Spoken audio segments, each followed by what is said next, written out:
month nga ay nagkaroon nga kami ng year-end Zumba party. Pahatid na nga lang din ako dyan kay Nano. At syempre, magpapa-video na rin akes. Napakarami ko ang dala dyan. Pag uwi ko galing party, madodoble yan. Charis. Yearly nga namin ginaganap ang year-end party namin na ito. At dito nga namin ginaganap ang aming year-end party sa bahay ng aming mabait at napaka-generous na tita na si Tita Virgie Marasigan. Ang theme nga ng aming party ay Minnie Mouse Polka Dots. Maraming thank you kay Sis Jenny Lynn Gibara. Dahil sa kanya, meron ako naging costume. Dahil sa sobrang busy ko nga kagagala mga mare, hindi ko na naisip na magtingin pa ng costume. Kaya naman, nagpapasalamat talaga ako kay Sis Jenny Lynn. At parang ang isinukat sa akin yung damit. Mabuti na lang din at meron akong headband na Minnie Mouse. At yung shoes naman ay kay Mami yan. Nagbabalat na nga siya dahil sa tagal nang hindi nagagamit. Ang cute nga ang tignan ng Team Kikay dyan. Dalawa pala yung team namin, Team Diwata at Team Diwara. Bahala na kayo kung saan nyo gustong sumanib na team, shoot ha.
Ako'y nagpapasalamat sa inyo at tayong lahat ay may pagkakaisa.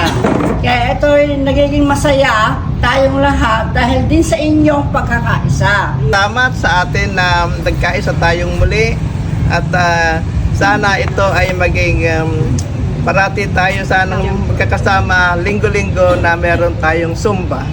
Malaking pasasalamat din kay Virgie at kay Duroy. Sana magtagal nga itong pagsasamahan natin ito hanggang sa maging diwata yung mga diwara. Merry Christmas sa inyong lahat. Sana po maging masaya tayo. Always present sa ating Zumba. Patuloy lang natin ito para maging malusog tayo. Pa rin kayo sa puso ko. Lagi akong a-attend na ngayon. Basta kahit konting exercise. Merry Christmas po! Happy! Sana sa sunod taon, nandun tayo kasaya. Ang ganda ng kaganda. Merry Christmas and Happy New Year to all. Sa ating pong grupo ng Zumba, sana po magpatuloy pa yung magandang samahan natin. Tapos po, sa Banay ko, maraming salamat po lagi sa venue, sa pagkain, at sa pagbigay. Nagpapasalamat ako, tayong lahat, kidya, at siya'y nagtityaga sa atin. Upo! Okay. Start na po tayo, ha?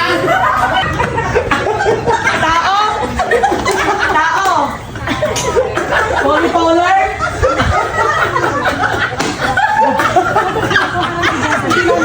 Bahagi ng tao! Bahagi ng tao! Alam English!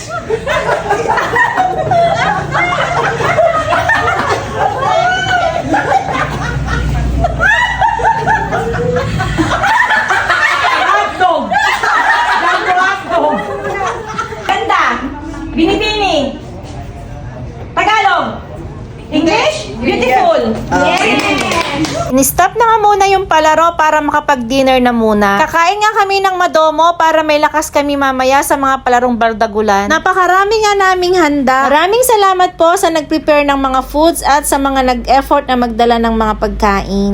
Especially to Team Diwata na sobrang mga generous. Hindi ko na nga alam kung anong uunahin kong kainin dito sa sobrang dami. For the first time, wala yung favorite ko. Naghahanap nga ako ng pancit dyan pero wala. Yun kasi ang kauna-unahan kong tinitignan sa mga handaan. Dahil sa sobrang gusto ko talaga ng pancit. Dahil pampahaba nga daw yun ng life mga mare. Charet. Sa dami nga ng pagkain namin, alam naman namin na hindi namin mauubos ito. Kaya naman natutuwa kami dahil marami kaming isa-sharon later. Yun talaga ang purpose nun mga mare.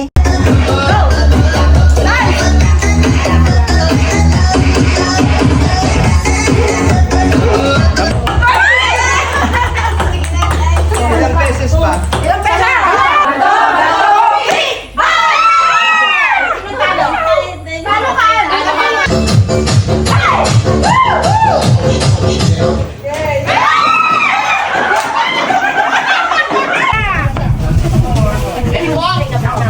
And pasa. Next. And pasa. Next.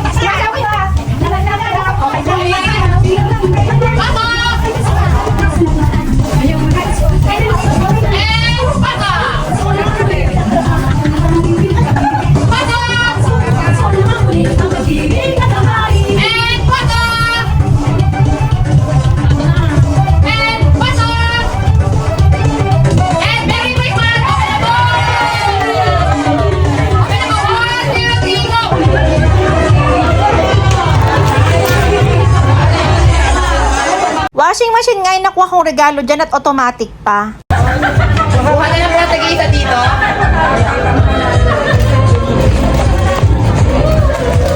Baka makuha niyo yung galing mo na. Tayo apat.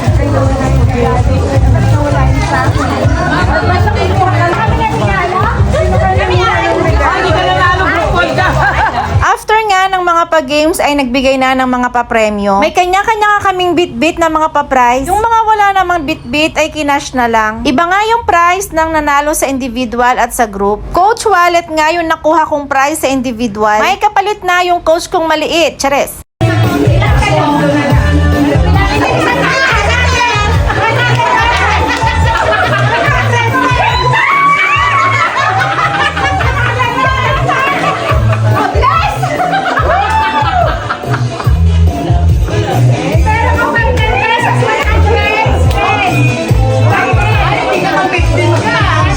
Pang 15 pa lang Tita G. 100. May yabang ka na naman.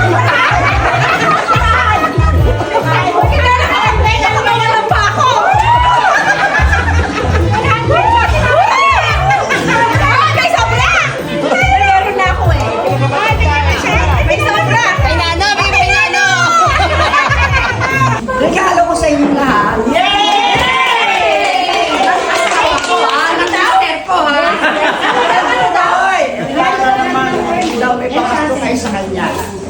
Maraming salamat po Tita Virgie and Tito Duroy sa bigay niyong regalo sa amin na bigas. More blessings pa po para next year isang kaban na, Charis! At eto na nga ang sinasabi ko na kanina pa, Shota. Halutin mo ako ng hiwaga ng iyong pagmamahal. Eme. Dahil sa dami nga ng aming mga foodang mga mare, napakadami ngang natira. Siyempre, hindi masasayang yan dahil isa-sharon namin lahat yan. Carry nang mag-sharon mga mare dahil tapos naman na yung party. Napakaganda nga ng aura ko nung papunta ako ng party. Nung pauwi na, akala mo naman dirigma mga mare, Shoota. Pero carry lang dahil may uwi naman akong bigas. Team K kailangang may pabigas, Chares. Naalala ko na naman yung pabigas ni Umali na hindi binigay ng barangay sa amin, Shoota. Ang hirap mag-move on mga mare, lalo na kung para sa'yo talaga yon. So, ayun nga mga mare, masaya kong uwi dahil may sasaing na kami.